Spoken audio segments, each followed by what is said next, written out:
Okay, thank you very much. Good morning. Thank you for having me again. The last time I was here was about October 2014. A lot was happening then, and now we're here today. And I'll have an opportunity actually to show you what's been going on since 2014. In 2014, if you recall, the regulations were finally passed. We had the Grainer Cleanup Guidance document issued in October. We were well on our way to building solar on contaminated land through increased incentive by the Department of Energy Resources, and we were just moving forward with those tools in place if you want. Today I wanted to share with you, we'll backtrack a little bit. I know I only have a little bit of time, so I might glaze over a lot of this stuff. But the Clean Energy Industry Report came out just in January. I spoke about it the last time I was here, just to give you a broad overview of what's going on in the clean energy economy in Massachusetts. We'll talk about what's going on with renewable energy development on contaminated land and brownfield sites. This is actually a picture of our Superfund site, Iron Horse Park in Billerica, with a 6 megawatt solar installation on that. Greener Cleanup's Leadership Recognition Program that we were launching this year. That we hope you'll all be able to participate in by the end of this fiscal year. We'll talk about that. And what we're doing about climate change adaptation in the wayside cleanup program here in Massachusetts. Here's the report.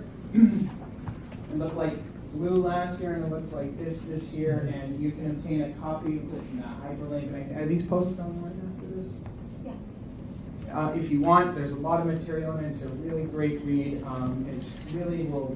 It'd be quite uplifting if you're from the state of Massachusetts to know that all this stuff is going on. Just quickly about MassDEP, they were created by the Green Jobs Act of 2008. They're the folks that produced the report. They're the folks that are in charge of building out the clean energy economy in Massachusetts. They receive funding from the utility bills, and in turn they take that funding and create grant programs around building out renewable energy technologies, jobs programs, and other types of really neat things, energy efficiency, you name it. This is a snapshot of the industry, again, 2014, 2015. What it's showing us is that it continues to grow. It grew by $1 billion over the course of that year. Increased by about 11,000 jobs. I think they estimated 100,000 by 2015, just shy of that, 99. Employers that are now in Massachusetts working in clean energy have also increased to about 6,400. So a lot of great stuff. I don't know if it's starting to cross into your realm, into your firms, if you're starting to branch out into any of this work, but it's now a big part of Massachusetts' economy. Again, another depiction of the job growth. 64% this year, and continues to climb since they've been doing the report in 2010. I focus a lot on the renewable energy piece. We're obviously trying to deploy it in the wayside cleanup work that we do. These are the technologies. I guess the 2014 report I liked better because it depicted those technologies. I don't have a pointer, but you can see the top bar was solar at 12,000 people employed in that industry. And then down from there, wind, hydro, bioenergy, geothermal, hydro. It drops off. We're trying to obviously build out those other sectors and other technologies, but solar is a big employer in Massachusetts. The 2015 report included this other chart, wasn't similar to the last one, but it shows an increase of another 2,000 jobs in that sector, so it continues to grow. I like this slide too. Basically, I showed it last time, the strengths and barriers of the Massachusetts economy and why clean energy is so successful here. A lot to do with our educated customer base. We understand this stuff, we embrace this stuff, we have solar panels on our house. That helps. And one of the biggest barriers that we're hearing from the corporations is they just can't find talented or quality staff to work in these firms. Which is interesting because interesting thing is one of the factoids from this report is that we have the highest educated workforce in the nation. I've showed this map time and time again, but it's really a tremendous map which shows the deployment of all the renewable energy technologies across the state. The bar chart shows you in purple that solar has now exceeded 1,000 megawatts of installation, and the others here and there across the state.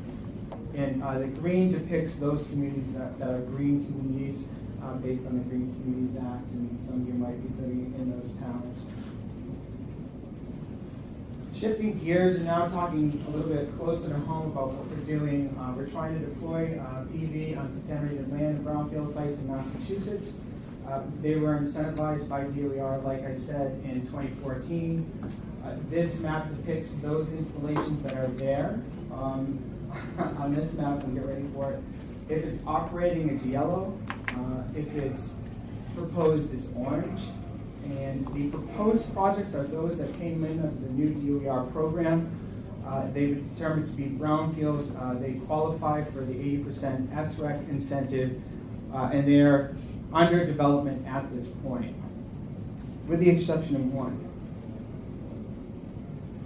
Here's my statistics from those points on the map. 25 total projects representing 59 megawatts. 35 of those megawatts are brand new projects from the incentive. 17 are installed, 36 megawatts, 8 are still under development in the state. All this information is available online. You can go to the website at that hyperlink. This is the Palmer Airport property. This came in under the new SREC 2 2014 program. Former contaminated site, cleaned up and at a great expense. They were not able to redevelop this property as residential, which is what they wanted to do as a subdivision. When they knew about this program and learned of it, they came to us and filed for a brownfield predetermination to do solar. A solar developer had actually approached them. It's really a win-win. We're reutilizing this site that has basically been abandoned. The town of Palmer receives tax revenue upwards of $2 million over the 20-year term of the project. The off-takers, the power of the 3 towns, including Worcester State, 2 towns, including Worcester State University, they'll purchase the power from the project itself. It really will power about 1,000 homes, and the landowner, PRP, will benefit from leasing the property as well. A lot of revenue is generated through this project. I wanted to, if I'm going to talk about contaminated land, you need to know about what's going on in landfills in the state. This is the Bureau of Barren Waste. It's our solid waste program. They work on all these projects, but I'll share them. Here is a map depicting theirs. Now, the nuance here is their yellow is, I think, under development, and their orange is operational. A lot of discussion about that, and I don't know how it ended up like this, but okay. 74 projects, 144 megawatts, substantial. 44 operational, 30 under development. The thing that is striking about all of this, if you add this all up, this is a tracking mapper from the US EPA's Repowering America's Land Initiative. In this matrix, it shows where we're competing with this type of installation on landfill and contaminated properties. So the state of Massachusetts is #1. They have us at 52 installations. That's low. If you add up the data before, they get their data periodically, so it's not updated. But it doesn't really matter because we've far surpassed any other state in the nation. So you can see the tremendous amount of activity that we have just here in Massachusetts alone, which plays into what I was telling you about the clean energy economy. And by the way, I included a hyperlink to this report if you want to read it more and find out more of the statistics about everything. So we really want to keep the momentum going on solar development in Massachusetts, certainly on contaminated property, even if I can get it on green irrigation sites. But if you've been following any of the news and you're aware of what's going on with clean energy in Massachusetts, that we've kind of run into a bunch of sticking points. The good news is there's a federal incentive called the investment tax credit that allows you to take you get a tax liability off the project of 30% that really drives the development of these projects by the developers that are interested in investing in them. The tax credit was set to expire this year. It really started to slow down momentum in what we had going on. People started to get nervous. If you followed this at all, Congress passed the bill last year, at the end of the year, extending the tax credit for solar and other renewable technologies, specifically solar, for another 5 years. Well, actually, it's going to 2019, so the 30% will remain until 2019, and then it will slowly grade off after that over the next few years. This is really tremendous, great news. As you know, this was a trade-off in Congress to allow for oil exports, but many people in the clean energy industry feel that this is going to have tremendous success in the long term of bringing more renewable energy development to the United States, to the point where maybe we don't have to be on carbon-based fuels. The state incentives, on the other hand, are kind of up in the air. They've been driving this as well. Net metering and the solar renewable energy certificates, the SRECs.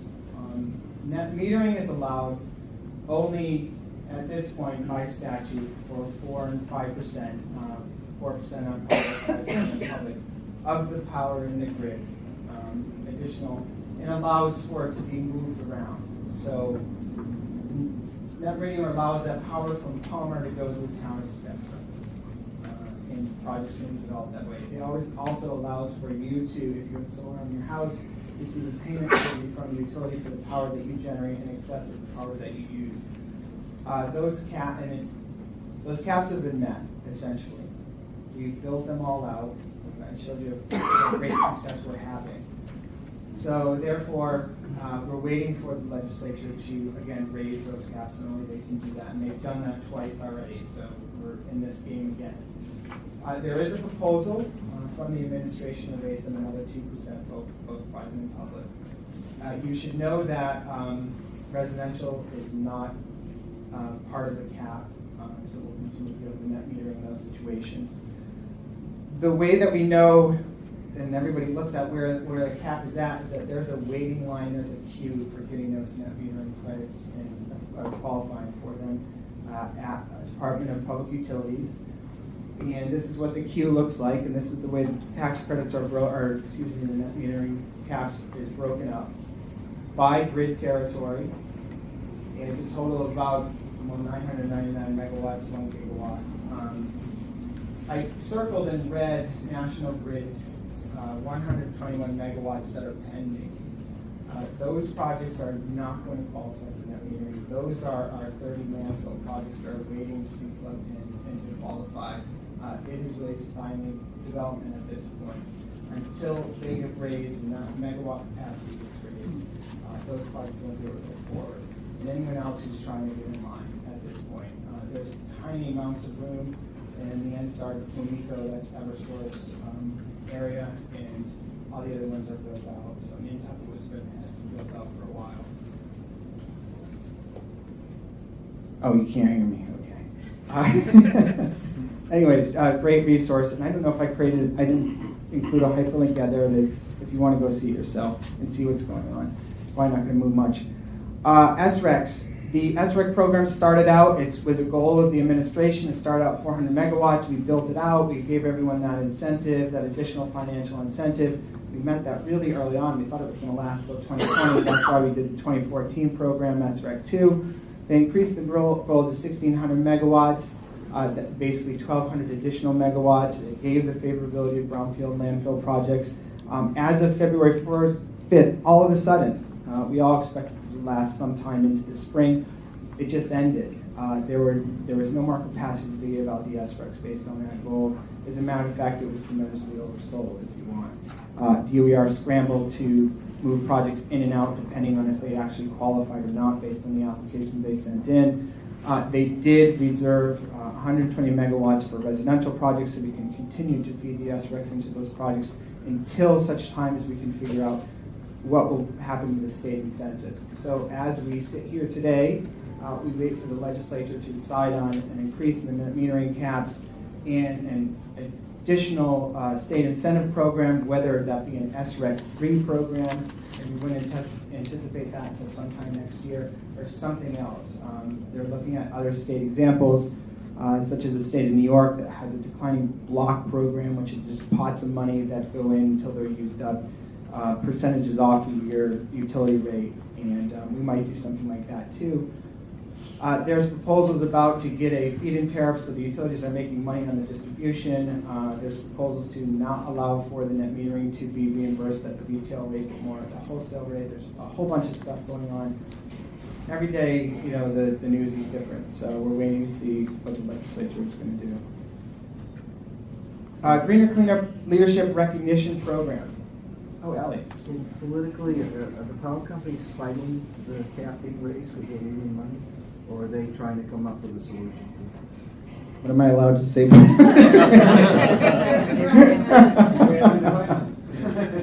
The short answer is yes. Yeah. And this is happening nationwide. It's not just happening in Massachusetts. Yeah, the industry is nervous. If you were, think about newspapers, think about records, think about everything. Times change, things change. The way we use and consume electricity is now changing, and that model doesn't work the way that it used to. Or if we embrace a lot of the technologies that certainly we wouldn't need so much. Interesting story, the state of Vermont is looking at battery backup storage. This is a way we could be completely independent. We could be using our solar and then using the battery storage at nighttime. It's the Green Mountain Power utility working with Tesla on a pilot project to do just that. So, it's not all the utilities.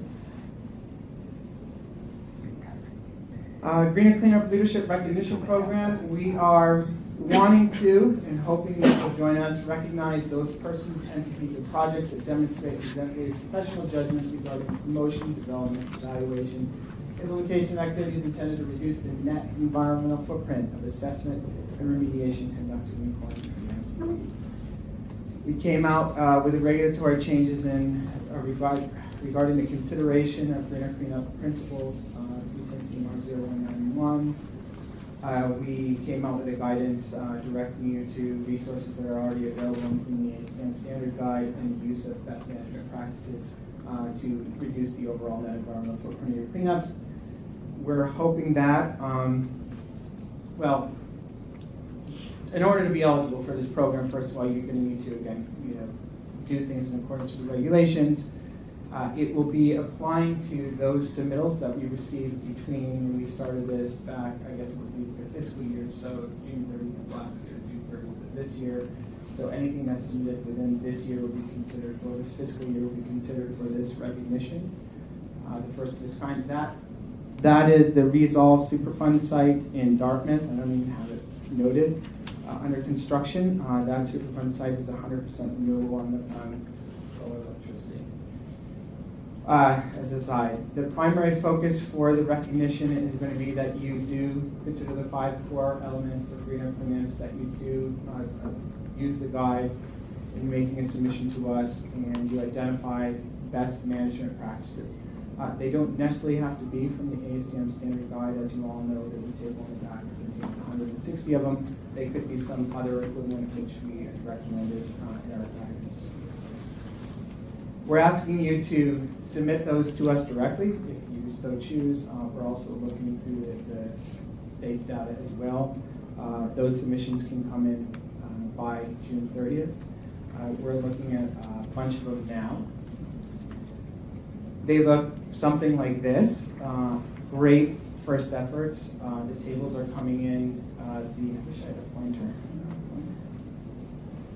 Tables look, they're being prioritized, and the BMPs are being either projected for implementation or implemented on generally phase 3, phase 4 type response actions. Other people have, here I think is an extraction of the actual ASTM guide. These are some of the ones that they've selected for. And I think this was a RAM project response action. So it's been great. Summing that up, I got a whole lineage of housekeeping things I'm going to pass on. We were asked, I think Elliot, maybe you asked it years ago, could we get a LEED credit? I don't think we're going to pierce the veil of the 100-point system. But I think we can maybe try for a priority credit or a pilot credit. EPA, Region 1, is actually reaching out to the U.S. Green Building Council here in Milk Street, and we hope to see if we can't get your cleanups included in some of the points, the additional points we can add to those projects. There's certainly plenty of points for brownfield cleanups, so this would be in addition to that somewhat. The ACM standard guide has been revised. It went out for ballot again. I'm being told that it will be available for purchase as of April 1st. I don't know if I believe that. It keeps moving around so much, but I'll throw that out just to say it's true. The thing I want to point to you guys is that the guide itself, the text, not a lot changed, but what did change substantially is the BMP table. So a lot of the best management practices were either moved around, recategorized, or just eliminated altogether because they were found to be duplications based on the users that were using it. Either way, it doesn't matter which table you use. You even have the ability to add a BMP to the table if you'd like. It's something that you found to be worthwhile to work for you. I wanted to give a plug for Green and Cleanup Work Group meeting that we're having. The next one is June 7th. In December, I brought along MassDEP to tell us all about the Renewable Thermal Program and the commercial program that they would be launching. Again, moving target, it still hasn't been launched. Guaranteed that it will be launched by June 7th, and Josh Kessler will be joining us to, again, present what that program will look like. One thing I wanted to mention, I know I've been encouraging LSPs to get involved in this. I think this is something that your heads is really wrapped around. Ground source heat pumps, geothermal energy, buildings, that type of thing. And there's I thought maybe you could get accredited. There's certain required training that you need to be a primary installer for MassDEP's program. They have been finding that the submittals that they're getting aren't really up to par that much, and they're wondering what type of accreditation they really need at this point. I don't know where the bar was before, and I thought it would be pretty easy or something the LSPs can engage in. It might get a little bit harder and more time consuming, and I don't know if you'd be interested or not, but I'm still holding that out to see what happens there. I haven't heard anything from them directly.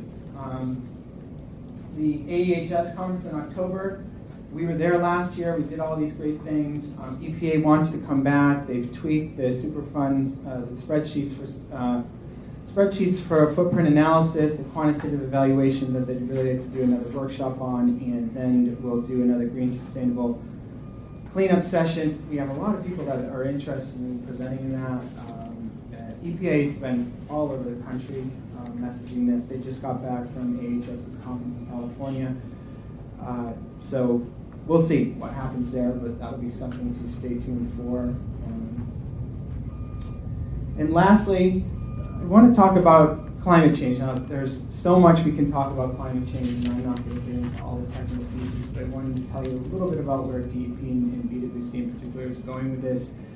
This is a great slide. I was told yesterday not to use it by EPA. But this is the Union of Concerned Scientists, and this slide has been around for a while, and it's just a quick depiction of, in a higher emission CO2 scenario, what Massachusetts climate would look like in the future. By 2070, 2029, we look like South Carolina. You might debate that maybe we're already there. I don't know. And so anyways, I was wondering if these ever got redone, but they're done for every state, and I like it. So there's many other factors that go into this, which is the argument. So, but in Massachusetts in 2008, we passed the Global Warming Solutions Act mandate. That was really addressing mitigation of greenhouse gas emissions, so we could address climate change in the state. And they came out with a plan for that, and we're on our way to everything that we're doing, including all the solar panels that we're putting on our houses and our landfills, and the electric vehicles that Bureau of Air and Waste is pushing forth in the programs here. And of course, all the clean energy results program initiatives that we have with wastewater treatment plants, drinking water treatment plants. But the thing that we really, part of the Solutions Act is the adaptation piece. They convened a committee to look at preparing the state for its adaptations and what we need to be thinking about. And that came out in a climate change adaptation report issued in 2011, looks like this. One of it's a big report, a lot of great information in it, but the things that we want to focus on is the impacts and vulnerabilities that we have. And you're all familiar with these things. You see them, you're hearing about them every day in the news. There was another really great article in the New York Times the other day that things are way worse than we ever imagined. So, but anyways, it's sea level rise, flooding, extreme weather, precipitation, temperature, things you're probably saying, you know, yeah, we just had 70 degrees over in the middle of February, 74 I think it was. Hottest February ever recorded. So things are definitely happening. What I wanted to point out was, as far as mitigation is concerned, the Bureau is already really addressing that through its effort with greener cleanup practices. One of the core elements is to reduce the emissions of the assessment remediation work you're doing. The thing that we haven't really been focused on at all is adaptation. How do we assure that our remedies are resilient to climate change? And we're not alone. The rest of the state is slowly whittling away at this. The different state agencies have different programs going on and such. And I wanted to point out here we have now have a circuit rider program for our wastewater treatment plants and drinking water treatment plants that the Bureau of Water Resources, getting all these acronyms, are doing to try to help the wastewater drinking water plants deal with adapting to climate change. Actually, a staff person that's working with them there. I think for MassDEP and BWC in particular, we wanted to start looking at our OHM sites and what are they vulnerable to, what are the impacts we can expect, and how we might want to adapt to that. And we're not alone. US EPA has just begun doing the similar work. They released their climate adaptation report last year. All of the regional offices have been directed to address this in their different programs. OSWR is doing this in all their cleanup programs. And Superfund has embraced this and just started to do an analysis across their entire universe of Superfund sites. What they're doing first, and what we all can do early on, is plot where their remedies are based on the flood potential of FEMA's new 100 and 500-year floodplain maps. And they're focused a lot on pump and treat systems and containment remedies and things that cost a significant amount of money to install, will tend to last for long times, and it could have tremendous impacts. Now, I've been to a webinar of theirs, and I've talked with the staff there, and we've seen what happened, or they have a lot of examples from Hurricane Sandy in particular, where these Superfund cleanups are just decimated, of course.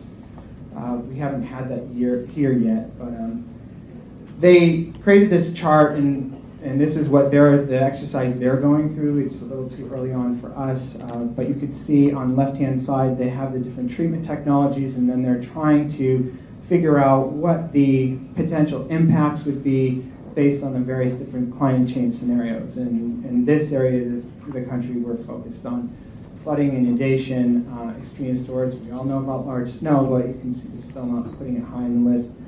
Maybe not so much wildfires. We did have a discussion about why are tornadoes not on there, and just not something you can, a lot of data on. Maybe not.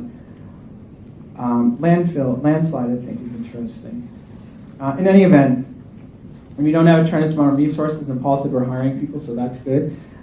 We are working with Boston University and the students over there to do a research independent study project where they're going to be looking at our universe of sites, focusing on the flooding of the remedial sites, ROSs and things in place, plotting those with the 105-year floodplain.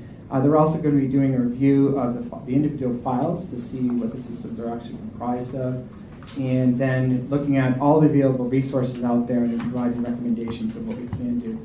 DOER does have a resiliency program. It's focused on municipalities, so it might help them. There's nothing for the private sector that I'm aware of yet, but hopefully coming soon. So we're just small baby steps on this as we develop it more for the Bureau. Just two quick hyperlinks. MassDEP does have a big climate change presence on its website, not necessarily doing a lot with adaptation. You will find some of the stuff I spoke about here. And then Superfund just launched their own website. It was in design a few months ago, but I think it's pretty finalized. Each of the regional offices has their own climate change adaptation plan, and the different groups within EPA does. They also have about 3 or 4 fact sheets out. They have this one for pump and treat systems, groundwater remediation, and the Superfund program. And then the Brownfield program has their own. I should point out that if for a Superfund site, the 5-year reviews, they will be looking at climate change adaptation during those reviews. And in the Brownfield program, they're going to be asking for Brownfield grantees to also consider climate change adaptation in the work that they're doing on those sites. Okay, sorry I took so much time. That's it. Any questions? Okay. Thank you. No questions? Great. So for next month, April, we're still planning on 4th Thursday. Keep looking at this. 4th Thursday of the month. Kind of following up on, we'll continue the discussions that we had last month about the role of the advisory committee. We are thinking of maybe looking to scheduling a meeting of the advisory committee in the central region, just as a change of pace at some point, not next month. Certainly not until we make sure that we get the streaming working so that there is an alternative to participate and watch it on. So we're going to try that again. So any other questions?